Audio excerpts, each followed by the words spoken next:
Morning, y'all.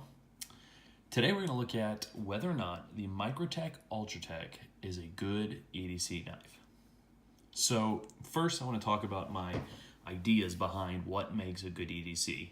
I am not the kind that carries a whole bunch of gear with me, but I do think that I should carry a knife on me when I can, right? That is my big thing.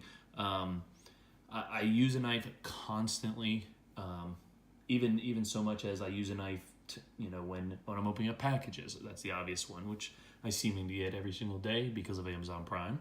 But also like with kids' toys and I don't know, just everything. I find that I use a knife every single day. And so for me, it's important to carry something like that all the time. Now, I'm not one of those that is like a gearhead. And so when we talk about my EDC, I am not carrying flashlights. I'm not carrying a gun most of the time. I'm not, carrying anything else. Essentially, I have my keys, I have my wallet, I have a cell phone, and I pretty much have a knife on me. And I think that for me, what makes a good EDC is something that I don't necessarily mind getting out and using in front of strangers. Something that is usable, but also something that looks good. I like cool knives too. So takes me on to the next topic, which is legality. Obviously, this is a out the front knife, and so it is a dual action out the front knife, and for a lot of people that's illegal. Fortunately for me, I can carry it in the state that I live in. I am allowed to carry this even without a weapons permit. But that is a big consideration for a lot of people, is whether or not you can actually carry a knife like this. What size? I would never advocate buying a knife that you couldn't use, okay? And that kind of gets with some philosophies with me, is that every knife I own, and you can see I have some, many of you know what this is, I have some other ones, but every knife I own I use. I don't feel the desire to buy a knife unless I'm going to use it. And so for me, when I'm looking to purchase a knife, I want to find something that I think I will carry, I think that I'll use, and I think that will add something to my collection. Not to mention, I just enjoy knives, right? And I especially enjoy knives like Microtech or other high ends. And some of those I'll do reviews on later on. So, but that gets me into my next topic would be cost, right? And when you think about something like a Microtech, right, as you see, this one's made in 2018. When you look at something like a Microtech, it's like $265. That's what I purchased this one for. I think they call that OD green. It's aluminum handle, it's LMAX steel, but $265 for a knife that I'm going to carry virtually every single day. And I think that's the next great consideration, is whether or not you are comfortable with spending that amount of money on a knife first. And then secondly, whether or not you're willing to carry a knife that you spent that amount on. And I know, knives for everybody is dependent on, how much, what I'm trying to say is that depending on how much money you make and how much money you have, $265 may seem like a lot of money to you, $265 may seem like a little bit of money to you. So for me, it is, make sure you're buying a knife that you are comfortable. Make sure if you're interested in getting this knife, make sure you understand, okay, if you're going to use it for an EDC, that it could get scratched up, that it could get banged around. I mean, this aluminum seems pretty tough, but obviously in and out of the pocket all day long, the pocket clip will get scratched up, the aluminum will get scratched up, the blade itself will get scratched up, it'll dull out, you'll have to resharpen, etc. So for me, you have to make sure when you buy a knife like this that you're willing to carry around a $265 knife or whatever. That's at least what I purchased it for. I don't know how much it would be. Through another company, I used Blade HQ, and it worked for me. Next is, what are you going to use it for, right? I talked about what I use a knife for, but there's not anything necessarily that I would need an OTF for.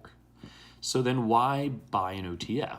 Well, one, there's the cool factor, right? That's the first thing. It's just obviously a pretty cool to sit there and play with.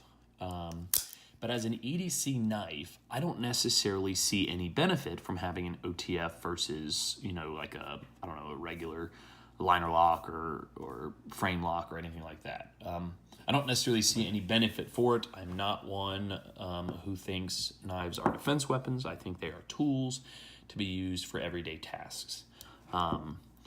But this part to me is the interesting part, and that is a ball bearing. It is a glass breaker on the end of that. And so you have to think, I don't know, maybe, sorry about that. I was asked to get something for my 3-year-old. So I was talking about the glass breaker, and there's something interesting about that for me because potentially, okay, given the legal aspects, if you're allowed to keep this in your car, that might be a good thing. And it seems to be that's probably the most interesting use is a truck knife. Now, obviously, that's the functioning of the knife, what could potentially use it for, and that is, God forbid, something does happen, you're in a bad car accident, it may be easy, maybe nicer, especially if it's one-handed, to have an OTF rapid deployment to potentially cut the seatbelt, or if need be, use that glass breaker to get yourself out. So that is an absolutely interesting aspect that you could potentially use it for. But it depends on what your intended use is. If you're using it from an EDC standpoint, not a truck knife, not something to keep in a glove box or something like that, besides the cool factor, I don't actually see any value from having one of the out-the-front knives. Maybe you guys can think of something and comment below, but I couldn't necessarily think of anything extremely valuable to use that for. So then, a little bit more specs. I think it's a 3.8-inch blade. It's Elmax steel, which I've been actually pretty impressed with. My other knives are either S30. I have some 154 CMs. I have some S35 ENs. That's what my Sebenza is. But this Elmax seems to hold a pretty good edge. It's brand new. Obviously, you can see August 2018. So maybe 6 months from now I'll disagree. But so far so good. I really like the aluminum handle. I'm thoroughly impressed with the jimping because that is pretty grippy. And then this X pattern that's leading up to here, obviously you can see that's milled out. That actually is pretty grippy as well, to the point where the first day I had some indentions in my thumb, and it actually was kind of painful because obviously the first day I was playing with it all day.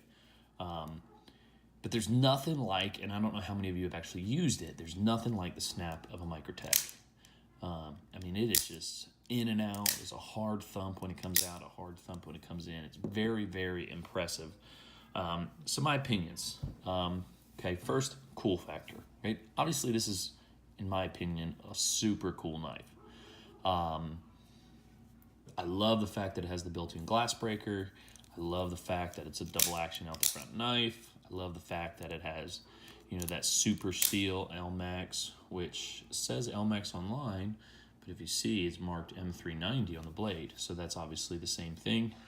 I love the fact that it has that groove in it. I love the fact that it has a swedge, which is not sharpened, but then it comes out here for a fat tip, for piercing. Typically what I would use that for is piercing through boxes and then slicing. So my opinions on the knife are it's awesome. Now, is it a good EDC? Well, I guess that depends. I guess it depends on what you're looking for in a knife, right? If you're looking for something that could potentially save your life to get you out of a truck, if something happens to one hand, you cut the seatbelt, you break the glass, okay, then this is the knife for you. My negative side to an out-front knife is I don't think it's something that you can necessarily just open up at a store, right? I think it's in some ways too threatening, and that is because of perception of knives like this. And from the movies and things like that, I think they're deemingly more threatening than, say, a little lockback or even a liner lock or something like that. Even my Sebenza doesn't seem as threatening. I have the Insingo, and so obviously it has a blunt tip on it. So I would not carry this every single day for my EDC, but I would absolutely keep it and carry it just for special occasions, and I would put it in my truck and leave it there for emergencies. Thanks so much.